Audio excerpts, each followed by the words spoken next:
What's going on? It's your boy Brandon Berg. Yeah, man, definitely want to just drop a little bit what's going on. Everybody about the Marc Lamont fire and everything else. I mean, the thing is, he picked the wrong fist to jump in. I mean, one thing, why would you advocate for a group that never once really advocate for black people globally, but they use the ingredients and the structure of black struggle to try to fuel their own. And the suffrage of black people is the most notable around the globe. Not many groups um, can't really manufacture their own, but they have to copy the blueprint of basically a black struggle. And the thing is, you're gonna disavow Farrakhan, who always speak about white supremacy and organized racism, and have a distinguished love for his people. Even through many fractions of disagreements or agreements, he always had love for his people. To a group that even some of their members that came to the United States fairly treated black people horrible. Even a lot of black Arabics in over there in Palestine, or even the Ethiopian Jews, a lot of those Arabics treated a lot of them very rude. Some of them even had slaves. I had them as slaves. So to even advocate for something like that, that's rule 101. You never throw your own group for another group for basically personal or individual gain. Because personal individual gain will always backfire to the end. And you throwing your own group, as Marc Lamont did, he basically um, sacrificed his own protection, his own future for something that was very temporary in my eyes. And he basically suffering. And the thing about it is, he got nobody in his corner. I mean, I think he's gay. The gay community don't want him. The dominant society, white America don't want him. Arabic society don't want him.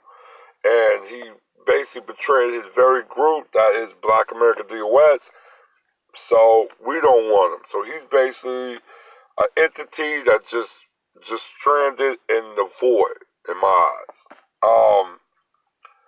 And that's really what it is. I think if people, there's nothing wrong advocating for your group. If you're going to advocate for your other group, never ever put your own group, your own collective, to the sacrifice table, sacrificial table for it.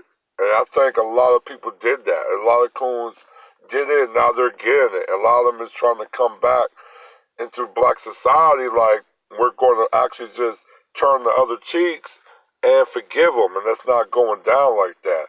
I'm not, like I said, once you jump over that fence, you stay over that fence. You don't need to jump back because there's no reason. You're already compromised to it. I mean, um, there's a lot, like I said, there's already an erasure of black American people in DOS that's getting almost left out or getting erased. The same thing I'll probably shout out to Van Cornell and Alexandria. I actually looked up a person named Charles Hamilton Houston, and he was a black attorney. Also, he was an activist, but he was actually the first black American that what became a litigator, director, and personal counsel, a special counsel. That was for the NAACP, but he was a litigator director. And that's something that they said Obama was.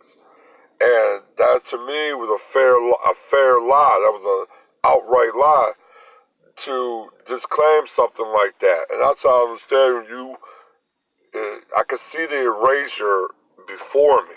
A lot of things is going on that's not really black American, like what DOS perspective, but other erasure going on.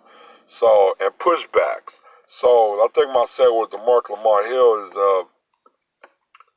don't advocate for other groups unless you still have your group in your corner. As that woman that, I think Tamika or something like that, of the women's movement, whatever, she never threw Farrakhan to the bus. So in a way, she still have her people on her corner. Even though the white women, if white feminists want to push her out, they can't just bully her because she still got her people in her corner. You know what I'm saying?